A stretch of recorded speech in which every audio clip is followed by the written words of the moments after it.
नमस्ते विद्यार्थी मित्रों।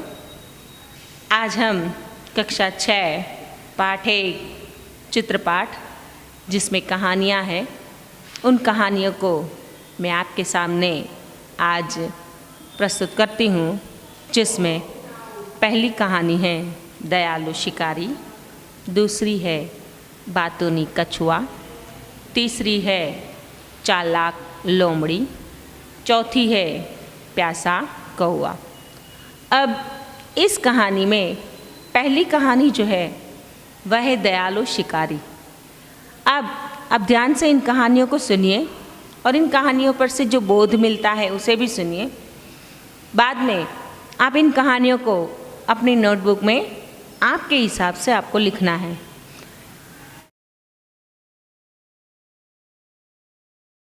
एक बार वह जंगल में जा रहा था शिकार करने के लिए। तब उसे एक हिरन दिखाई दिया। वो उस हिरनी के पीछे दौड़ने लगा, लेकिन हिरनी इतनी चपल थी कि वह उसके हाथ नहीं लग रही थी। तब शिकारी एक पेड़ के पीछे छिप गया और उसने अपना निशाना साधा और अपनी बंदूक से उसने गोली चलाई तो वह सीधे जाकर उसकी टांग में लगी और हिरनी जो है वह नीचे ज़मीन पर गिर पड़ी और धीरे धीरे चलकर अपने शावक के पास, शावक यानी बच्चा, अपने बच्चे के पास जाकर उसे प्यार करने लगी। यह देखकर शिकारी का मन जो है वह बदल गया, उसका हृदय परिवर्तन हो गया।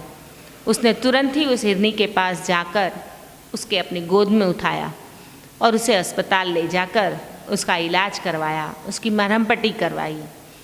तो बाल मित्रों, इस कहानी से हमें यह सीख मिलती है कि हमें किसी भी जीव पर दया भावना रखनी चाहिए। और उस शिकारी का हृदय परिवर्तन क्यों हुआ? तो वह इसलिए कि शिकारी ने देखा कि वह हिरनी जो है वह अपने बच्चे के बगैर नहीं रह सकती थी। उसके पास जाकर वह रोने बिखलाने लगी और उस बच्चे के पास जाकर शिकारी ने जब देखा कि वह अपने बच्चे के बिना नहीं रह सकती, तो यह देखकर उसके मन में दया भाव उत्पन्न हुआ और तुरंत ही उसे अस्पताल ले जाकर उसका इलाज करवाता है। तो इस प्रकार इस कहानी का शीर्षक जो है दयालु शिकारी पड़ता है। तो विद्यार्थी मित्र, यह कहानी से हमें ये बोध क्या मिला कि हमें अन्य जीवों के लिए अपने मन में दया भाव रखना चाहिए।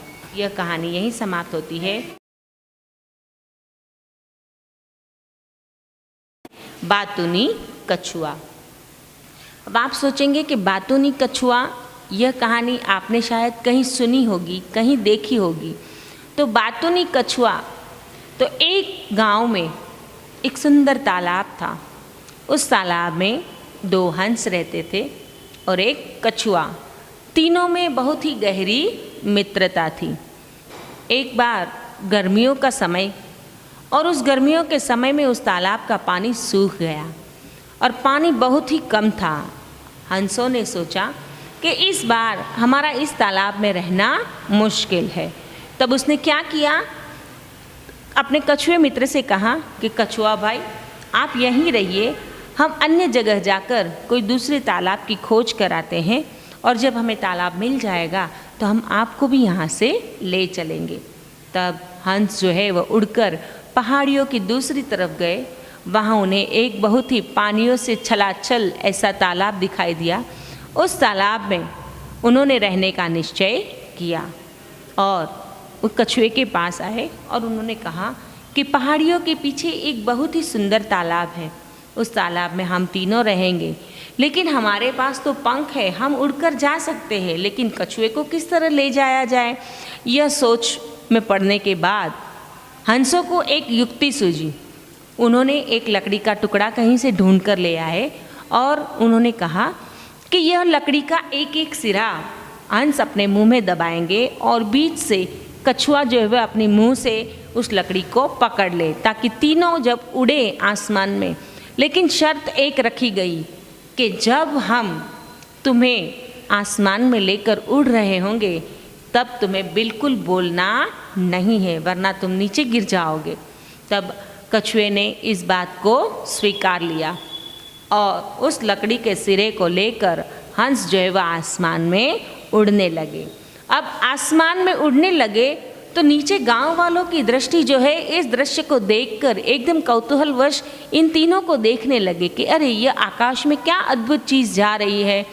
तब कछुए से यह दृश्य देखकर रहा नहीं गया, वह बहुत ही खुश हो गया कि लोग देखो हमें किस तरह से देख रहे हैं। और अचानक ही वह कुछ बोलने के लिए अपना मुंह खोलता है और जैसे ही वह मुंह खोलता है तो उसके मुंह से लकड़ी जो है वह छूट जाती है और वह धड़ाम से नीचे आ गिरता है और उसकी मृत्यु हो जाती है।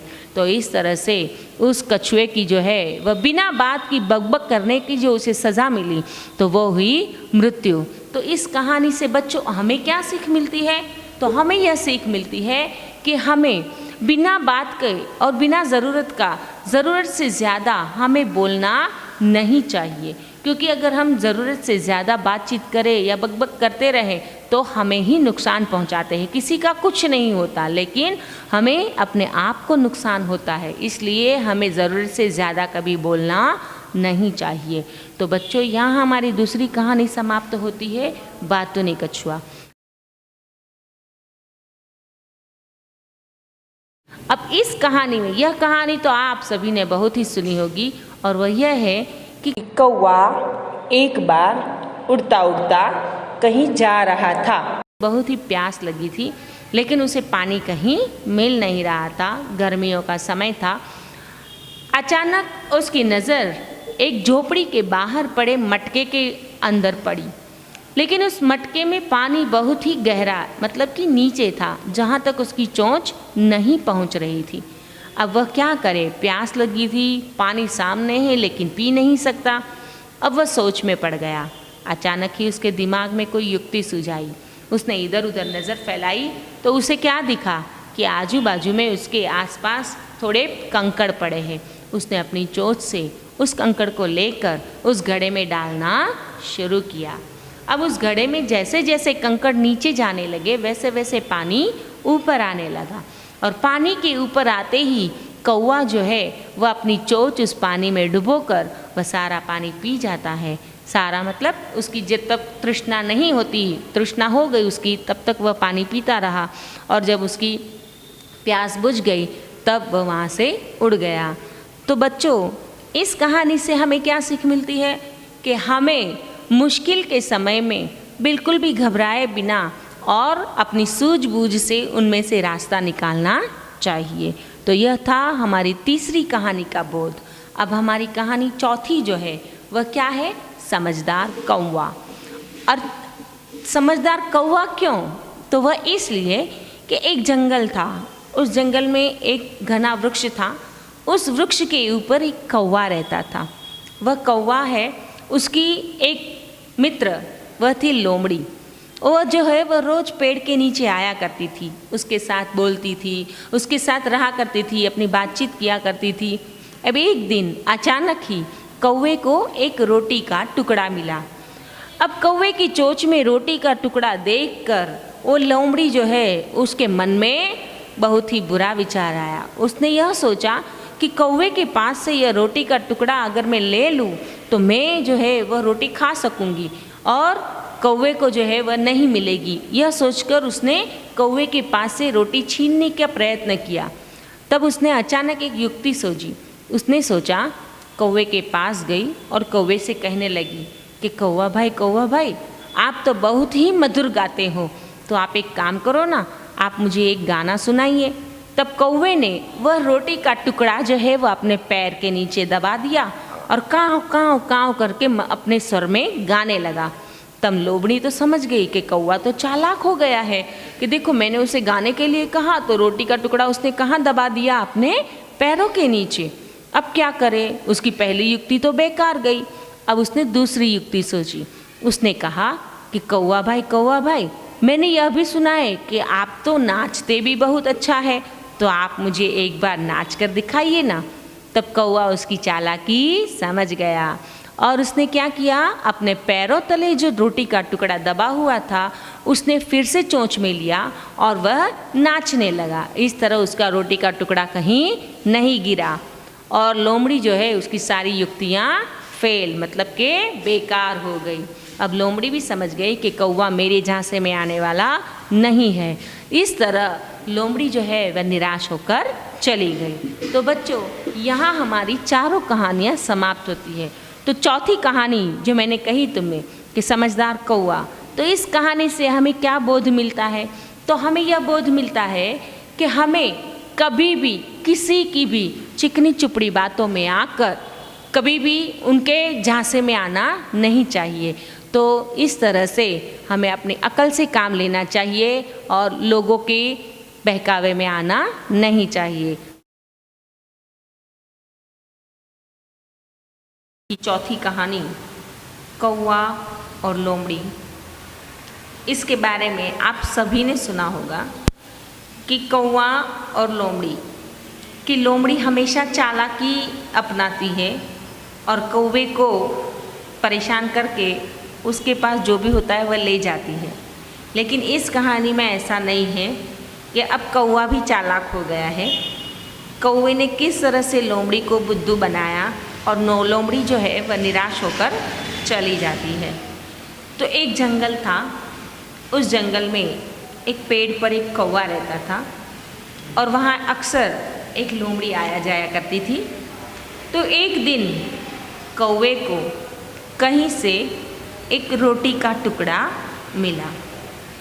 कौवा अपनी चोंच में उस रोटी को लेकर अपने पेड़ पर जाकर बैठा। तभी वहीं से यकायक एक लोमड़ी, वह लोमड़ी निकली। उसने देखा कि कौवे के मुंह में रोटी का टुकड़ा है, तो उसकी जो है वो नीयत बिगड़ी। उसने सोचा कि मैं कौवे के पास से यह रोटी का टुकड़ा ले लूं तो कैसा रहेगा।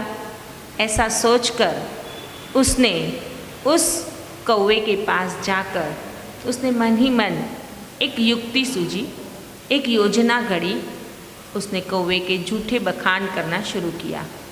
उसने कहा कि भैया कौवा, आपका आवाज़ तो बड़ी मधुर है और आप जब गाते हैं तो ऐसा लगता है कि आपके मुंह से सरस्वती जी बैठी हुई है, मुंह से जैसे मोती खिल रहे हो, गिर रहे हो। तो आप मुझे गाना गाकर सुनाएंगे ना। तब कौवे ने क्या कहा, उसने अपनी जो रोटी है वह अपने पैरों तले दबोच कर वह गाने लगा। तब लोमड़ी को लगा, अरे यह कौवा तो मेरी चालाकी में आता ही नहीं है। तब उसने दूसरी युक्ति सोची और उसने यह कहा कि भैया को आप गाते तो बहुत मधुर है, लेकिन आप नाचते भी बहुत अच्छा है। तब कौवा जो है वह लोमड़ी की चालाकी समझ गया।